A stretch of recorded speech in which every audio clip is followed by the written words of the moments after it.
Hello everyone, I am Khushbu Nathalia and thank you for coming back to my channel. In the last video, we started with analytical school wherein we understood that there are 2 points which need to be taken into consideration while dealing with analytical school.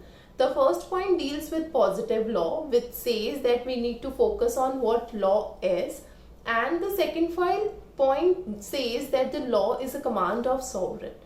We further understood the Bentham's concept of law wherein he gave the principle of utility, and today we are going to start with Austin. Austin is considered to be the father of English jurisprudence. Before entering into bar, he served as an army official for a period of 5 years, and the strict army discipline life can be seen in his concepts of law. He further bifurcated positive law from positive morality. His whole idea or concept of law deals around positive law, that is law properly so called. He distinguished law properly so called, that is positive law, from positive morality and other forms of law which lacked sanction. According to him, there were 4 important essential attributes of law, that is command, sanction, duty and sovereign. Duty and command, according to him, are correlative, and sanction, that is the punishment behind it, acts as a force which force the people to obey the command. So he lays a lot of emphasis on sanction and command which is imposed by the sovereign. Further, according to him, positive law is termed as the aggregate of rules set by man as politically superior to man as politically inferior subject. That means superior as in the person in authority. The person in authority to make laws for the people who are inferior to him and who are treated as a political inferior subjects. So it is the aggregate of law is the aggregate of rules which is made by a sovereign who is in a position to dominate the will of the inferior people who has given their consent to be governed. So a rule which is led for the guidance of intelligent being by an intelligent being who has power over them. So that, according to him, is law. As I just said that he bifurcated or differentiated between law properly called and law improperly so called. By law properly so called, he meant positive law, which he further bifurcated into 2 types, that is law of God and human made law. By the law of God, we mean the divine law, and by human made law, which is further bifurcated into 2 parts as positive law and positive morality. So the study of Austin's concept of law is based on positive law, which is backed by a sanction and which has the 4 essential attributes which I just mentioned, that is duty, command, sovereign and sanction. Further, law improperly so called, which lacks sanction, which is based on law of fashion or law of metaphor, even they were not recognized by Austin in his study. So this is the bifurcation. You can take this down for yourself. Now moving on, although he emphasized on command a lot in his study, but still he gave 3 certain exceptions to the rule of command. That means he considered these as law, although they were not backed by sanction.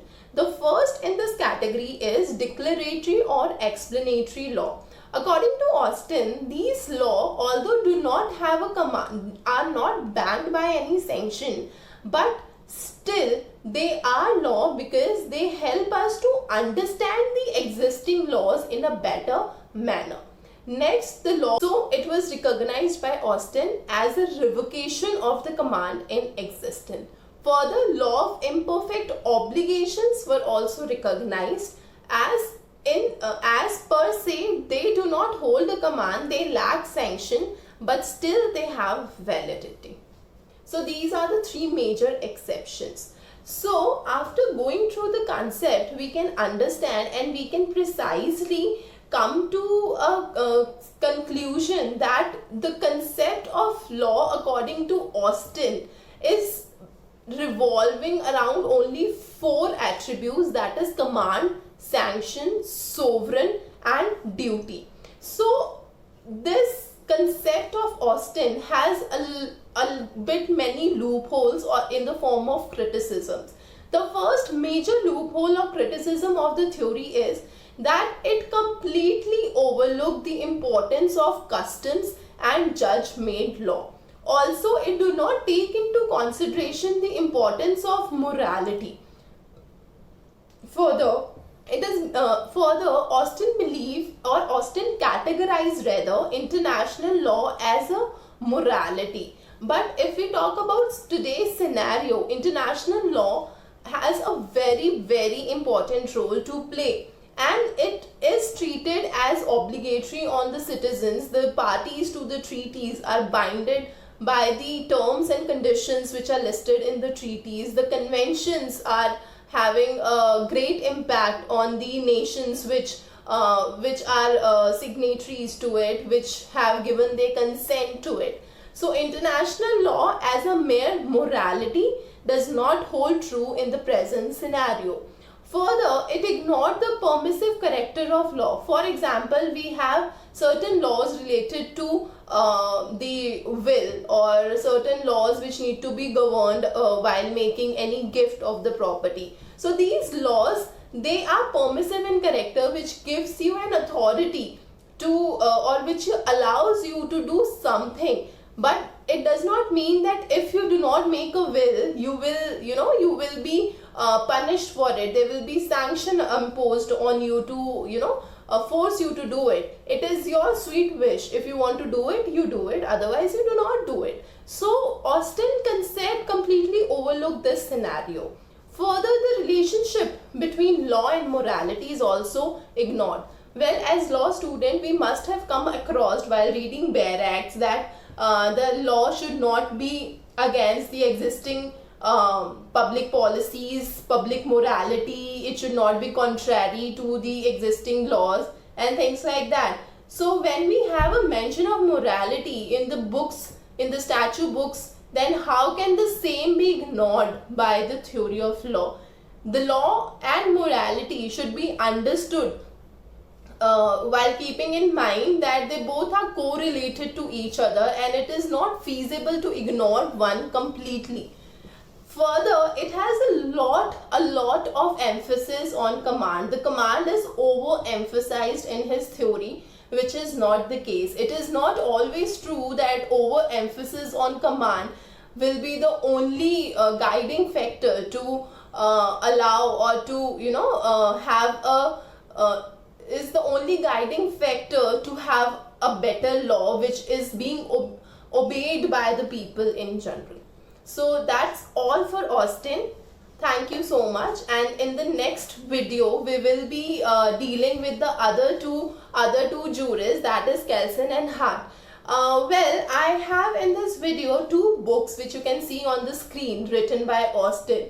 The purpose of mentioning this book is that many times when people go for LLM entrance or for any competitive examination, they are asked certain MCQs wherein in jurisprudence the category of the MCQ deals with the definition, who said this definition, and it deals with the names of the book. You are, for example, given the name of a book and you are asked to choose that who wrote this book. So that is the reason I have given this in this slide. You may take this down, and I'll be providing these books and the important definitions either after the completion of the relevant jurist or at the end of the series of jurisprudence. So that is all for the day, and thank you. See you in the next video soon.